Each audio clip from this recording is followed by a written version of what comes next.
Hello, hello, everyone. Welcome, welcome. Happy Wednesday. I am joined today by Alisha. Hey, Alisha, how's it going? Hey, Erica, I'm excited to be here. Guys, we did plan this. Denim All of on it. denim. It is fall. You gotta rock your denim. So love it. Love to see it. So Alicia is joining us. She is the CEO of Marketing Proof of Concept. Alicia, I'd love to hear just a little bit about your company and what it is you guys do.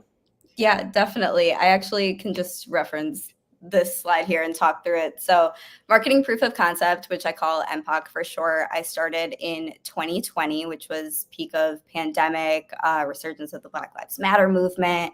And I noticed a shift kind of in the market of a rise of people really looking towards social for brands and the brands that they were following and brands that they were purchasing from. Since 2020, we have scaled up to work with over 90 D2C businesses. Just this year alone, we've garnered over 22.3 million in organic reach for our clients, and we service across organic social media, email and SMS marketing, campaign development.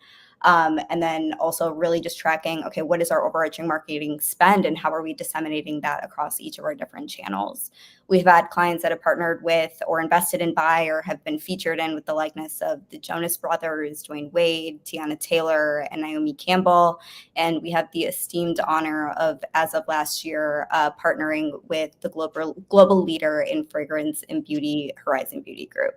So that's just in a Awesome. nutshell a little bit about Wow, us. so you're busy. You're busy. That's fantastic. Well, hello again. Welcome to those who have just joined and are joining. As you're joining, if you can please put your name and your brand in the chat. And then during the presentation, if you have any questions, please ask away in the chat. Alicia will definitely love to answer any and all questions that you have. So please go ahead and put them in the chat. I'm super excited about today's webinar. I know we always joke like the holidays are coming, but literally this morning on TikTok, I saw this like trending style where people are like leaving their house, like take out the trash, and they like hear like Mariah Carey's voice, so it's like that's the sign, right, that it's coming. So Alicia, go ahead and take it away. Absolutely. So today, everyone, we're going to be talking about the 5 types of social media campaigns that you need in Q4 and really trying to understand how do we create culturally embedded campaigns so that we're really cutting through this really cluttered and noisy atmosphere that exists on social right now, where we see brands participating in trends that may not be really aligned for them, like the demure trend and the brat summer that we saw done to death. So really trying to figure out how do we create culturally embedded campaigns to close out Q4 and have ultimate success headed into Q5. So I shared a little bit about me. We've been in business since 2020, working with over 90 direct-to-consumer brands. Through our partnership with Horizon Beauty Group, we've had the opportunity to work with a wide array and portfolio of brands. Hopefully some of these brands are brands you guys have heard of or seen before. If you have not, I would definitely recommend following them to see all the amazing content that we share and put up for them. So today we're going to be talking about how social media has changed yet again. And I feel like it's this into an abyss kind of conversation around what is the algorithm? How can we predict what people are going to want to see on social? And then we're going to go into talk about the jobs to be done framework, which really helps us understand what are we solving for our consumers and how are we packaging that in the content that we share. From there, we're going to go into, based off of what we're solving for our consumers, how are we creating culturally embedded social media campaigns that really address our user where they are with the entertainment and value that they need to become a latching community member of your brand. We're going to go into your Q4 campaign roadmap from there. So again, those 5 key campaigns that you need to close out the year. And then finally closing out with retention tactics for long-term success in 2025. So we can all stop seeing the dreaded new year, new me campaign and actually start to create true community headed into 2025. So like I had said earlier, social media has changed yet again. And what I mean by that is when we look at what social looked like before, it really was a peer-to-peer network where we were engaging with our peers, our partners, people that we had a direct interaction with. But as time has evolved, especially between 2020 to 2024, it has really transitioned to appear to all network, where we are looking towards the likenesses of a For You page or a highly curated algorithm that looks at what sub communities are we part of and what content should we be shown and shared based off of that. And the key extraction here is that content now is more interested in the value and entertainment factor of what we're bringing to the table versus the selling content that has gotten really predictable and redundant, and these ongoing trends that have really led to a lot of noise in the market versus actually creating strong value for the end user. So what does that look like in terms of what we post and how we should post? What is out, and some of these may be a hot take, but I would say what is out is really that overused and misaligned fatigued trends. So again, like the brat summer, the demure, I feel like I have not heard that word more than I had heard it over these last like 6 or 8 weeks. And seeing a lot of brands using these trends where they shouldn't be, where it's not really aligned to who they are, what they stand for. Second to that, I would say what's out in terms of this noise that exists in the market is the redundant UGC. So I feel like we've all seen so many get ready with me videos, the unboxing videos. So thinking through, how are we creating strong influencer-based content that speaks to why are we partnering with them, what do they stand for, and what community elements are we showcasing? And then finally, what I call the selling posts. So these are the infographics with the arrows that point to the key benefits of the product, 5 reasons why you need this product. If you have acne, here is the solution to your concern. I think there's a time and place for that content. But when we look at social, you can't really segment your audience on social. So should you really be selling there, or should you be entertaining and creating value, which is the shift that we're seeing? In terms of what's in what we post and how we post is really that culturally embedded campaign. And we're going to talk more around what that means and how we define that.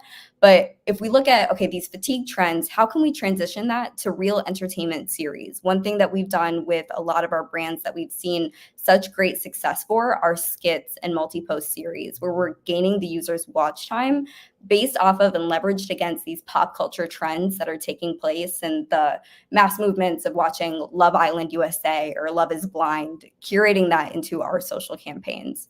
Next is what I like to call breaking the fourth wall. So taking this redundant UGC and transitioning it to explaining, why are we partnering with this content creator? What can they share that is unique and relevant outside of just the standard, hey, let me show you what I got from this brand?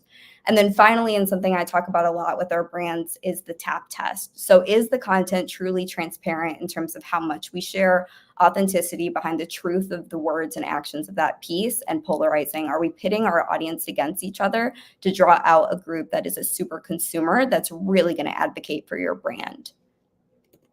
So breaking it down in terms of what's out, that redundant UGC, we've seen it time and time again, the unboxing videos, the get ready with me videos, and kind of the pressure test I like to put against this is, could I have replaced the brand and the product that was featured in this video with another product? And likelihood is yes, that is not a piece. We'll nix that one out right away. When it comes to the selling posts, and no shade to any of these brands, I think these graphics are beautiful, but I do think there's a time and place for these to exist kind of lower within your funnel. When we think about our organic social feed, we can't segment the audience there, and Instagram or TikTok is already going to do that work for us to ensure the content is showed to the right people.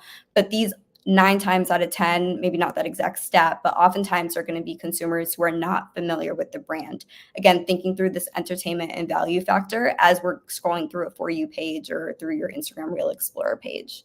And then finally, the fatigue trends, the demure trend, the brat summer trend. I went down a Reddit rabbit hole where I saw headlines like, how the lamest people on earth ruin brat summer. Is anyone else feeling really over brat and brat summer? And one of my favorite Reddit deep dives was, ironically, ruining brat is a very bratty thing to do. So technically ruining brat is brat. And I feel like it just goes to show this ongoing rejection of brands who are trying so hard to fit into this sassy brand culture because they've seen other brands have success doing it, when really we need to figure out, okay, what is going to speak to the brand's audience that actually resonates with the brand's ethos. Now, in terms of what's in, so when we think about UGC creatives, instead of it being an unboxing or a get ready with me video, one of my favorite examples of breaking the fourth wall is a collaboration that Doja Cat did with Taco Bell. And Doja Cat was hired from Taco Bell to create a campaign around Mexican pizza coming back. This was back in, I think, 2021. Before she released her song iteration that explains how Mexican pizza is back, she released a precursor video that I'm not able to play right now. But in this precursor video, she talks through before you see this video that I'm about to release, just know it's contractual. So she's inviting her consumers in, again, breaking that fourth wall to get them connected in terms of why is she doing this? How does she actually feel? Because the consumer is much smarter now and is able to see when it's a paid post, when it's not organic, when it's just about that monetary interaction. So she releases this video saying this music video is really bad. It's contractual. And we see so many comments back saying full transparency, love it. Should we all decide what we're going to say in the comments when it goes up? Again, inviting consumers one layer closer. Then she releases the video, and so many of the comments say, get the bag, again, fully acknowledging that there's a paid transaction here, but it makes it so authentic and so genuine, and then absolutely contractual, creating this micro community that had seen both these videos to create this full ecosystem around this launch. Now, the entertainment series component, thinking back to these selling posts, so knowing that the trend is away from selling on social, one of the things that we've seen done really, really well with the brands that we work with are creating these multi-skit videos, and I'll get more into this as we talk about the culturally embedded campaigns. And then finally, you guys heard it on the last slide, the transparency, authenticity, and polarization test, the TAP test that we do within our content. There's another great example I'm going to share later on in the deck, all from the same brand of how they're enacting this to really draw out the super consumer who's viewing the content. So now that we've established when we look at social, really the key goal is no longer I think the 4 pillars used to be like entertain, educate, convert, retain, or something like that. It really has transitioned now to being entertaining and being valuable in the content we share. But the big question becomes, how do we do that? So the answer is we define entertainment based off of what we solve for our consumer. And then the best way for us to do that is through the jobs to be done framework. The jobs to be done framework was invented by a Harvard professor, Clayton Christensen, where you look at a product and think, okay, when we buy this product, we're essentially hiring it to do a job for us. When we hire it, we want it to fulfill a job. And if it's not fulfilling that job, we're going to fire that product and then hire something else. So the framework we use to look at it is when in a situation or specific context, I want to achieve a desired action or solution so I can feel or have a desired outcome or progress. An example of this, to put it into frame, is a company was tasked to sell condos, and this is all in the article that was shared by the Harvard professor. A company was tasked to sell condos to downsizers, including retirees and divorced parents. And the company had put a ton of investment in ad spend, sales associates, all these luxury features like the window bays, the granite counters to try to attract their consumer. And they noticed there wasn't really a huge rise in sales. So the actual solution through the jobs to be done framework was they realized it was an emotional draw that was keeping their consumer from buying the condos, which was the dining room table. People were not willing to let go of the table that made them remember doing homework with their kids at the table or having holidays at home with their families. So when they were downsizing, they weren't willing to let that go. Eventually, what the company ended up doing is adding more room, decreasing one of the bedrooms to add more room to that living room or to the dining room so that their table could fit within the room. So now if we put it into that framework of when in a situation or context, I want to have a desired action or solution so I can feel a desired outcome or progress, these 3 components become opportunities for a culturally embedded campaign. All of these 3 subsets create these micro communities that define your consumer, that creates that relatable and entertaining content that's going to win on social. So taking it back to this condo example, when I downsize my home, I want to keep my dining table so I can feel the essence of my family now that I'm alone. And that is so much more powerful of a sentiment than we're trying to attract someone who's downsizing their home. So we're going to add a ton of fixtures in it to make it more sellable. And all of these three prongs become an opportunity for a culturally embedded campaign. Like, for example, this last one of feeling the essence of my family now that I'm alone. Potentially this condo company could do meet and greets of all the people that live within this condo so that they're able to interact with each other more. And that becomes the sales pitch and the marketing collateral. Or like what they did end up doing in keeping the dining room table, increasing the size of the dining room. Now, taking it to an example that may be more approachable for a D2C brand, let's say you sell a vegan soap that helps heal eczema. One example, and this is for a client that we had worked with in the past, of when I see my newborn has eczema, I want to see the redness go down so I can feel like a good mom. So the soap is really just to soothe eczema, which is dryness on your skin. But what we noticed was there was a micro subset of consumers who were moms using this product on their babies. And they weren't originally using the product because, well, of course they want to soothe the eczema, but that validation factor was actually noticing the redness go down, because the baby can't actually say, oh, like my eczema is gone now, or oh, I'm feeling really itchy. They're going to cry, or the signs are going to be inflammation or that redness. But redness became that key factor that validated that the product was working for the mom. And then feel like a good mom. All of these three components become opportunities to create culturally embedded campaigns that we'll utilize in our content. So instead of it just being, I always like to think, what would you do instead? Like, instead of it being a bar of soap and a piece of content with arrows showing the benefits, maybe we'll do an interview series with moms talking about what it means to be a mom, what it means to like have a kid with eczema. And we create a series around that is a little bit more meaningful. Again, having that entertainment and value factor, and also speaking to the product benefits, but not as a primary source. So the Jobs to Be Done framework helps us understand the shared cultures of our consumers. So what that means is there are 4 different ways that we can look at this within the framework of these shared cultures of our consumers. Is this an emotional solve? Are we addressing a deeper emotional need beyond the products to engage our community-driven consumers? The emotional need of wanting to feel like a good mom, or not wanting to feel alone when you're downsizing your home. The contextual placement, ensuring your product appears in the key moments when your consumer needs it the most. The soap wasn't originally intended to heal baby's eczema or selling to moms, but that became the key context in which the product showed up in people's lives. And then microcultures, understanding how your product fits into these specific micro communities within your macro community. So the downsizers of the home being retirees or divorcees. And then finally, the unknown opportunity costs, identifying what consumers must sacrifice in order to switch to your brand, and why some may hesitate, needing to let go of the dining room table in order to downsize to the condo. So now, putting it all together and sharing a few of my favorite examples of what it looks like to use the Jobs to Be Done framework to identify these culturally embedded campaigns that actually speak to some of these more aligned pop culture trends. Salt XO is a feminine hygiene brand that we work with to create structured campaigns on organic social.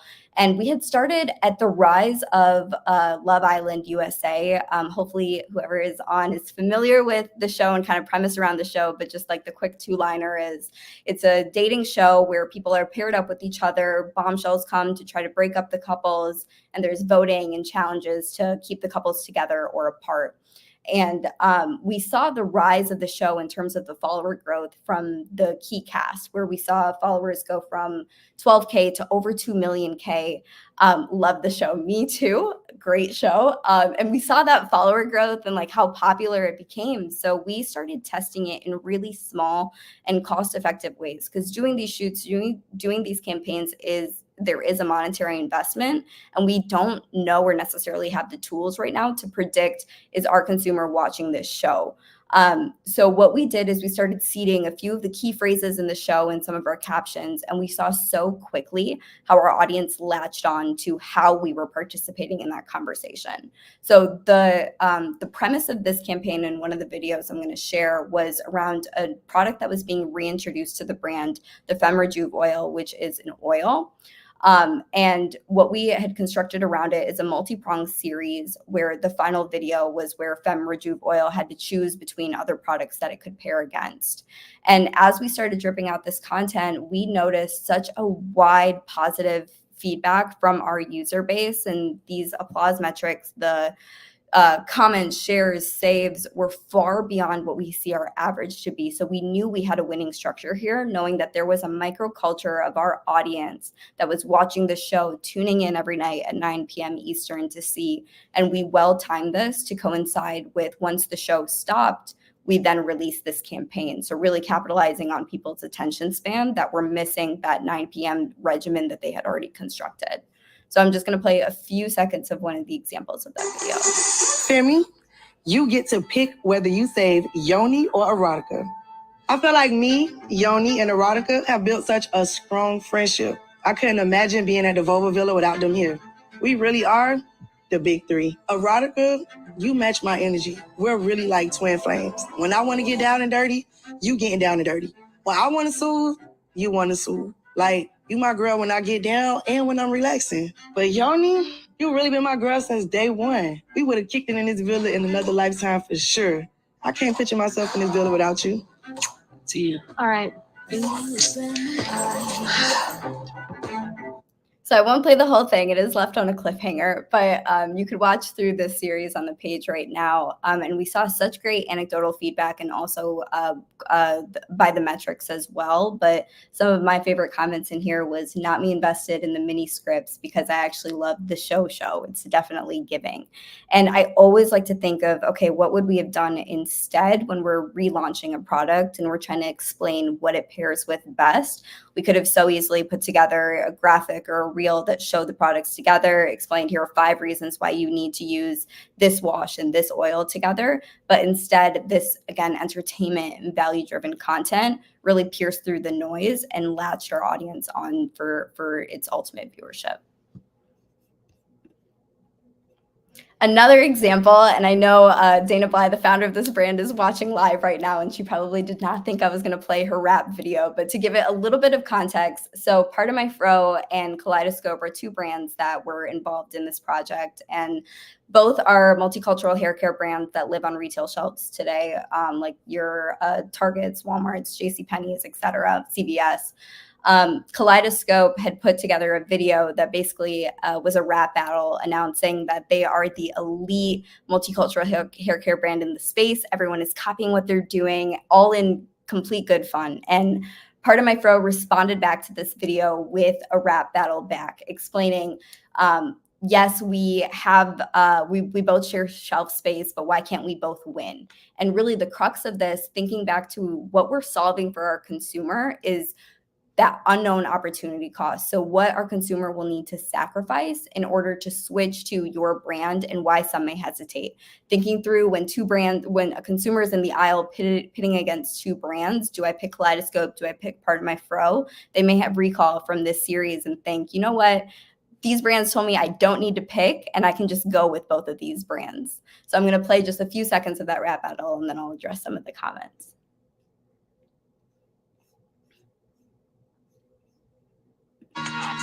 I'm new to hair care, but I'm still the OG. Natural hair artist since 2010, believe. Here, let me make it clear. Been taking care of your fro, and I'm not new here. We're doing big things, so we let it flow. No need to hide your hair, cause it's part of my fro. Stand tall, stand proud, let it all glow. It's part of my fro, let that afro show. We're cool on the shelf, but not face to face. Learning every day, but we're keeping up the pace. Proud to be a son, but we still the queen of froze. Don't get it twisted, that's just how it goes. Name another brand where products this fly. Since this fresh year, you cannot deny. Keep your hair feeling hydrated, all right. Moisturize, juicy, got that shine, got that light. $1 billion biz, natural hair on the rise. Enrich your true self, let that beauty be wise. The pie is big enough so we can all take a slice. We better together, so let's all keep it nice. Someone call my lawyer because we're trademarking their fro. Juicy Fro is the only way to go. Natural hair care, let that confidence grow. I'm an artist first, part of my fro. Now let me figure out if I can get back to the share. Okay.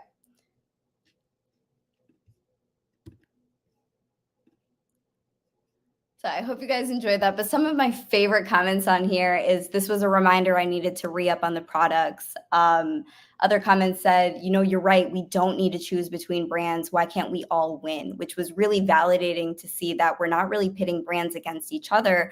We're leaning into what we're solving for our consumer, this unknown opportunity cost of not knowing which brand do I go with in the market. Why not choose both? And then the final example I'll share is that that remaining piece in the jobs to be done framework of what we're solving for our consumer on an emotional level.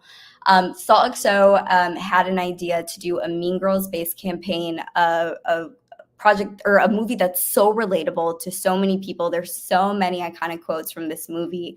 And when we think about what we're solving for our consumer and this whole jobs to be done framework and the culturally embedded campaigns, there's a little bit of a blind side where we're thinking, okay, what is our current consumer watching, doing, reading, looking at? What do they want to see? But sometimes we neglect, okay, how are we building awareness and growing our consumer base?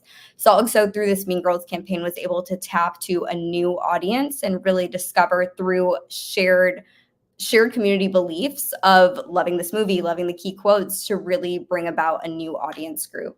So I'll play this video as well. And again, this is a multi-series campaign. So we put together answers to questions that a new user would have about the products. Why should I use this product? Are there healthy ingredients in this product? Who should be using it? At what contextual state should I be using these products? So without selling to the consumer, we're still selling, but that entertainment and value factor is key and pinnacle in how we're sharing that story. Now, I want you to raise your hand if you have used a product that claims to get you clean like SaltXO, but they end up using harsh ingredients, chemicals, dyes, fragrances, the whole nine. Okay. You guys can put your hands down. Yes, Regina. Some of us don't need SaltXO. There are other feminine hygiene products. Okay. You can take a seat. Can you guys raise your hand if you've ever been personally victimized by a SaltXO knockoff? Okay, I see. You can put your hands down. So if you guys know that iconic gym scene where you've been personally victimized by Regina George, it just created an opportunity to become so much more integrated with this brand because there's that shared belief of, oh yeah, I've seen the Mean Girls movie too. Let me learn more about what this brand is about and hopefully watching the remainder of the series. So the question I usually get when we go through this is, how should you be integrating culturally embedded campaigns in Q4, knowing that this is a really, really intense time of needing to convert your audience? It's a really noisy time and everyone is promoting around these same 4-day windows. When we look at our Q4 campaign roadmap, and some of this may be applicable, some of this may not be applicable, maybe you don't have new products coming out or you don't have a restock. This is typically the roadmap that we share, knowing that October is your kind of last ditch effort to test any sales you want to test before Black Friday. I mean, honestly, this next week would be that last test moment, dependent on shipping times, or doing a restock or product launch that's to a subset audience to create that FOMO factor, or having influencer seeding campaigns in October so that you can launch a true influencer connected program to your Black Friday plans in November, or running a seasonal campaign between Halloween and Thanksgiving. Then November being your Super Bowl, where it is Black Friday, and that promotion starts earlier and earlier every year. And I would definitely recommend starting on November 1st this year. And then December, having a New Year loyalty campaign program, a last minute Christmas shopping sale, potentially an in-person event dependent on budget that can really lean into bringing your loyal consumers together, and then a last minute shipping cutoff campaign. The 5 campaigns that we're going to go into a little bit more detail on are these 5 here. And these are the 5 that I would definitely recommend when we're thinking through our full marketing mix of how to make this Black Friday moment the most impactful for your brand, but also creating an opportunity for these culturally embedded campaigns to live across all of these different moments. So I kind of talked through these in a little bit of detail already, the 5 campaigns that you need, but that restock sales-based or teaser campaign is an opportunity to launch an exclusive sale, product release, program, gift with purchase, just some test of either a sale, and I wouldn't recommend a sale, but some test of a product launch or restock that is only to your email and SMS audience. I see a lot of brands make the mistake of trying to push as many people as they can to their list of just not the right fit of a consumer. But if you run a test where you create a sale or program during this restock in October, then create that FOMO factor where the rest of your audience who wasn't in your email and SMS list is like, what was that sale? What was that product launch? How do I get access to that? Giving it more impetus to subscribe to your channels as well. The next one for Black Friday, Cyber Monday campaigns, I would definitely recommend starting this November 1st. Last year, I think, was one of the first years I saw pre-promotion and early Black Friday sales starting 2 weeks early. Usually that window was 1 week early. I anticipate it being much, much earlier this year. So November 1st is when I would recommend starting to drip that series. Then the seasonal campaign, leveraging these insights that we've learned from the Jobs to Be Done framework around what we're consuming, what emotional pain point are we solving for our consumer, and leveraging that against the holidays, whether it is Christmas or Thanksgiving or Halloween, not that there's a ton of time for that, but what is our consumer feeling during those moments and during that season, and how does our product fit to solve a need for them? Then the holiday shipping campaign, this is one that I typically see a lot of brands miss out on, which is an opportunity to sell to your consumer to receive their products in time for Christmas or the holidays. I think we often overlook how holidays are also changing, that we have more white elephant parties. Gifting between family is different. My own family did a Secret Santa last year versus getting everyone a gift. And I, of course, waited until the very last minute to shop. So if I had gotten an email campaign from a brand that I followed that said, have a Secret Santa coming up, here's a list, I would tap into that right away. And knowing that I would get my product in hand before that event would have been key. And then finally, the loyalty-driven end-of-year campaign is so critical to seeding intent and interest and really a reason to believe in your brand into 2025. And also so we can all stop seeing the dreaded New Year, New Me campaign. Erica, I know we're at 30 minutes. I kind of went through a lot of these slides with the details. I think I'll just go over the loyalty-driven end-of-year campaign as the last one, just so that we can leave time for Q&A. Does that sound okay?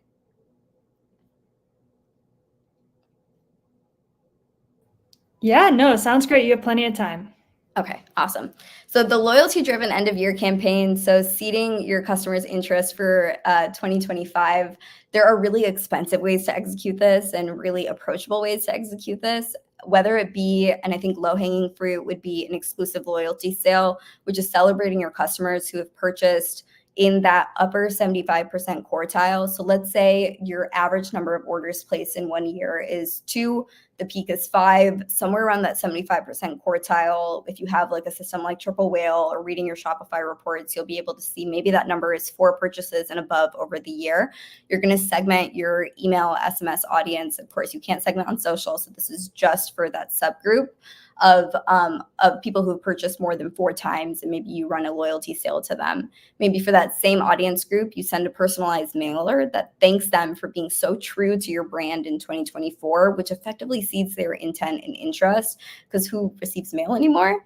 And then top customer social takeovers. And this is kind of a whole theory that I have, that with the decline of that reason to believe against micro influencers, because it feels and looks so transactional, new consumers are really looking towards the loyal consumers in your existing audience to see how do they resonate with the brand that they actually genuinely love and discovered. So maybe you reach out to 5 of your top customers and you ask them, hey, to close out this year, we'd love for you to spotlight your favorite products, how you discovered the brand, and take over our Instagram stories, which is a low-hanging fruit way to get them integrated into your brand and to get a new consumer to stop, watch, listen, and really genuinely relate to what's being shared.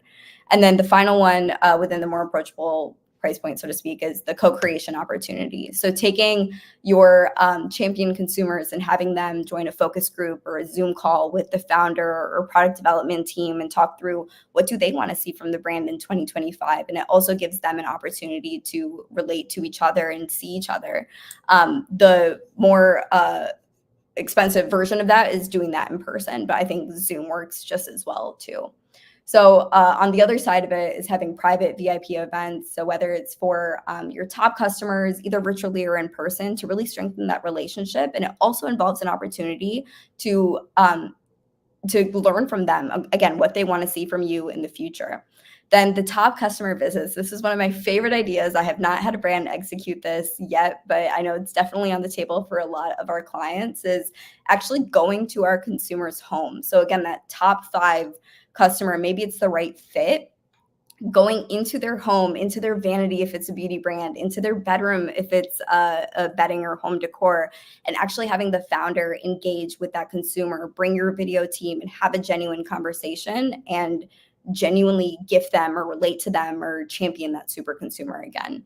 And then the custom VIP PR gifting experience with the decline of the macro influencer, celebrating your core customers like they are the VIP influencer. Give them the gift boxes, invite them to the elite events, take them on the trip. And then finally, the luxury experience giveaway. So where they can win a spa day or a weekend getaway. It doesn't need to be related to the brand or products necessarily. It's just a way to celebrate your loyal consumers for 2024 so that they become the champions of your content and marketing efforts in 2025. And I think I saw something about wanting the slides, and definitely email me or DM me, and I'm happy to share them because I know I kind of glossed over a lot of some of these key campaign moments, but we did talk through it during the slide, but I'm happy to share all the information following as well.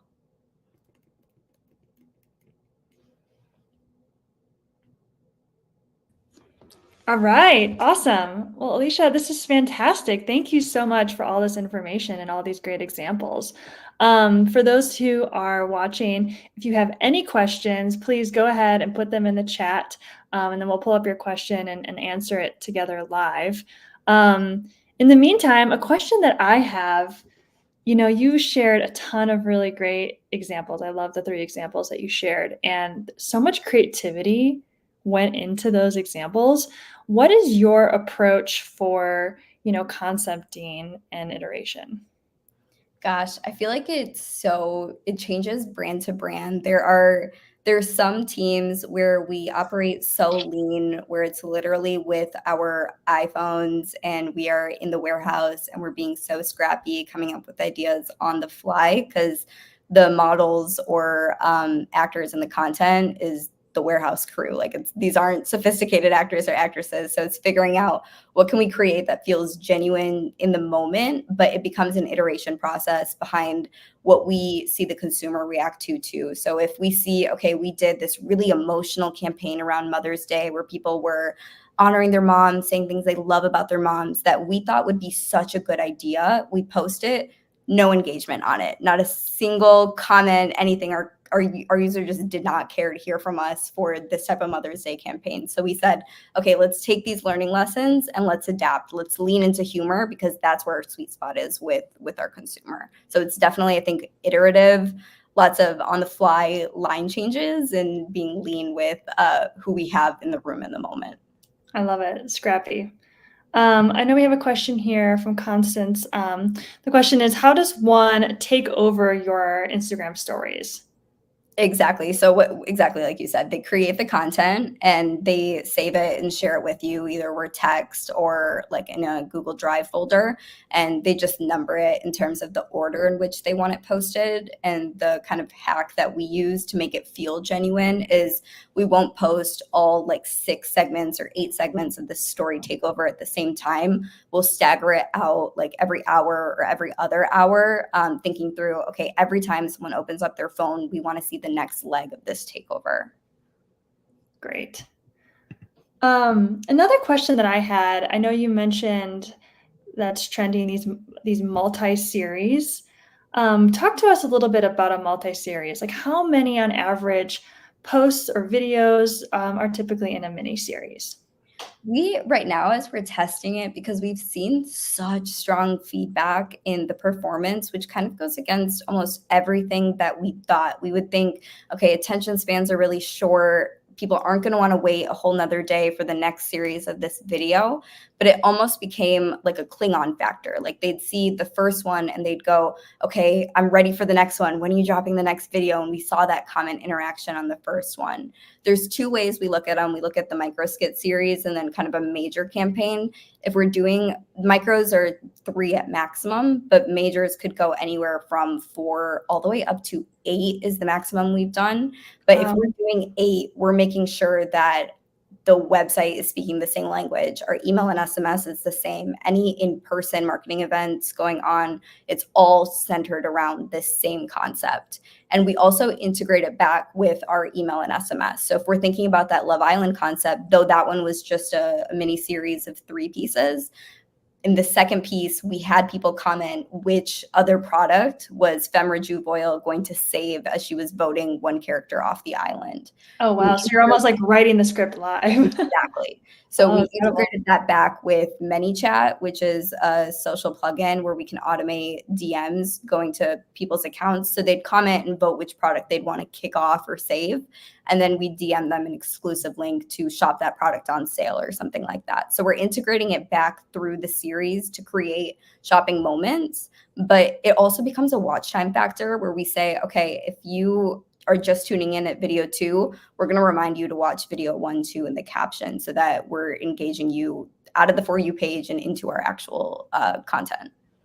That's so interesting. And I know you mentioned at the beginning of this presentation, right? Like trends change all the time. Like the last time you spoke to us and now it's different, right? And it was short form content. And now I love this idea of this like multi-series content. And then, I mean, how long are the videos typically? Maximum 90 seconds. And I would say watch time and attention time. If those first 5 seconds do not have you stopping and watching, the whole video is kind of a deader. So making sure if it's super captivating and engaging in those first 5, we can keep it going. We typically see average watch time on a 90-second. I don't have the exact number for, let's say, like the Love Island campaign we did, but each of those videos were 90 seconds long, and we saw some of our highest organic reach. And are you telling your brands to post both on Instagram and TikTok, or is it primarily created for one platform? Primarily created for one platform. So right now we're testing it on Instagram and we're seeing a lot of success there, but the mediums work so differently. I don't know if the same thing would easily be as replicated on TikTok. Okay, great. I know we had some questions here. Thank you for that. All right, so Katie Love is asking, any tips for companies with non-existent marketing budgets? We get it. We hear this all the time. I am the only one on my brand's marketing team. So any tips for preparing for and surviving Black Friday, Cyber Monday? Love that. Surviving is so key there, especially as a one-person operation. I would say when it comes to content creation, tapping into your consumers, I feel like is such an underrated play because they want to see you win as much as you want to win. And they're more than willing to get on a Zoom, record a testimonial, or find a way to make it either one of these skip-based things or breaking the fourth wall. And maybe it's you on a Zoom call with your consumer and you're like, hey, like this is our Black Friday campaign. Anything you want to say to our audience? And they respond back. And that's the piece you post on social. This kind of really, really lo-fi organic approach is working. And it makes it a lot leaner for our brands to work with a limited budget. It does not always need to be hi-fi content. It can just be you with your iPhone. I had a client once, an all-natural vegan soap and or skincare and hair care brand that had a 5-person warehouse team, and they all got costumes of like superheroes. It was around Halloween time. And just with our iPhones, we were capturing content of like the acneator versus the like skin savior. And we were just creating a ton of fun content around that.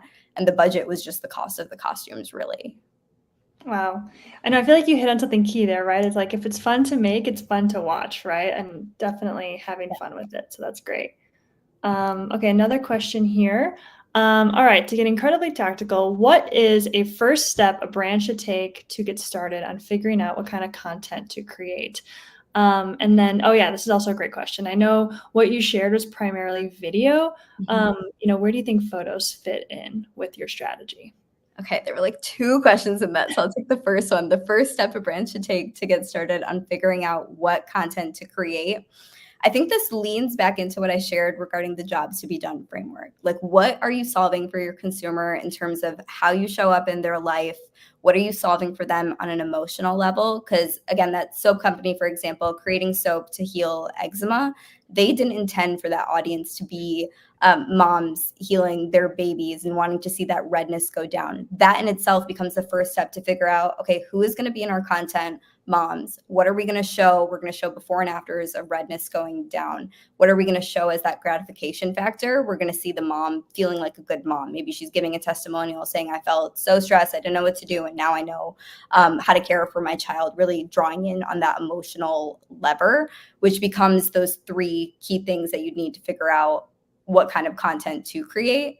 But then in terms of photos, I feel like the tie-in here is within these like multi-skit campaigns. Let's use the Love Island one, for example. In the first video, we introduced all the characters. So there was a Yoni gel, an erotica gel, and Femme Rejuve oil, which was the new oil that was being introduced.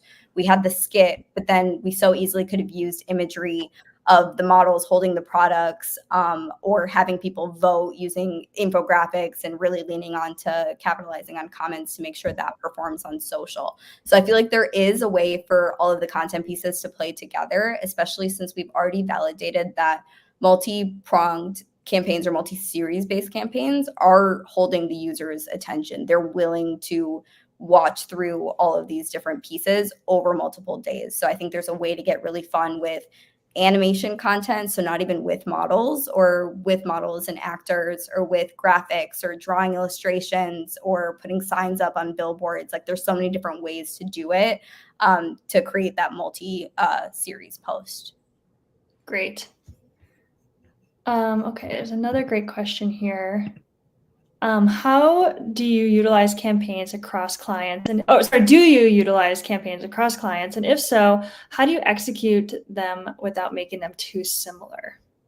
I feel like this kind of leans into the trends that we see done and overdone. Like there's a reason why it feels so disingenuous when 5 brands are saying my product is very demure and very mindful versus this jobs to be done framework concept. We're understanding, okay, the people who are purchasing our products, where are we showing up? How are we showing up? And what is our emotional value add? And from there, we can create a campaign through that approach. Like the Mean Girls one for Salt XO, a brand could not replicate that and do it the same way because we're talking about product knockoffs. We're talking about this community of the consumer, and the series has so much more involved in it. But even if it was, and I think we've seen it too, like so many brands in this whole era of nostalgia exists right now where we're getting so many sequels. But so many brands have done a take on Mean Girls. Like I think Walmart had a big national campaign on their take of Mean Girls too, but they actually had the Mean Girls cast in it. So I feel like when you're staying true to the brand, it's impossible to feel redundant or replicative, but we would want to keep it in terms of what we're solving for our consumer. Great. Another question that just came in here. Where can we see an example of the multi-post?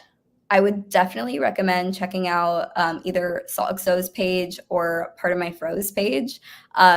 You'd see the Mean Girls series is probably one of the best examples I've seen this executed, where we follow almost the movie in its top scenes. So it starts with where Regina and the girls go to Regina's home and we introduce the cool mom. Then we have the gym scene. Then we have where she's getting hit by the bus scene. Like it almost follows the pegs of the movie. Great. I know you've talked a lot about what brands should be doing, right? And then you talked about also, if a trend is kind of overdone, don't lean into it, right? But what would you say is the number one mistake that you see brands make, especially during the holiday season with their campaigns? I would say, I feel like there are a lot of things brands do really well and a lot of mistakes, but I think the first one that came to mind is positioning the brand in a place where it just does not make sense to show up. Like, should a feminine hygiene brand be showing like these really unhealthy foods at a Thanksgiving table and talking about like going to bars the night before Thanksgiving and being super hungover for Thanksgiving or something like that. Like, probably not, because this is a all natural brand. So we want to lean into what our consumer is actually going through around the holidays. On a more like macro scale, in terms of these like 5 campaigns that I introduced, I would say missing the reminder communications on when the expiration dates exist for these moments. So if it's like your Black Friday, Cyber Monday campaign, we want to start November 1st, but do not want to lose the momentum the days leading up, because the email you send Black Friday morning, midday, and end of day based off of your segmented audience, it's going to make all the difference in your conversion, because they need those multiple reminders. And same applies for the shipping cutoff. Same applies for last chance to get your holiday gifts, the shipping cutoff, exactly. So the quantity, I feel like, also goes back to the multi-series campaign in some ways too, but not missing out on the quality and showing up in the ways that feels really genuine to how your products do show up around the holidays. I think that is so important, right? Because I think a lot of times brands will see other brands trending or like doing this certain style. I know we were just talking about before we started the webinar, Nutter Butter is like having its moment right now on TikTok with this very specific execution style. But that does not mean that other brands should be replicating this style, right? Like, it doesn't match their audience or their brand. So super important to remember for the holiday. Well, those are all the questions that I have. Does anybody else last minute question for Alisha before we sign off? Thank you so much again for your time today. As I mentioned, we are going to be posting this video in its entirety on our YouTube channel. And then if you would love to see the fabulous deck that Alisha put together, feel free to send her an email or a DM, or you can reach out to Suna and we can connect you. But yeah, thanks again. Anything else you would want to share or add? No, I think that's everything. I'm looking forward to meeting you guys if you want to get access to the deck. And Erica, I thank you so much for the opportunity and the time. This was a ton of fun. Of course. I hope we can do this again, and we will absolutely twin again. I don't know. We'll have to coordinate our looks for the next webinar. So happy Wednesday, and thanks everyone. Thanks everyone.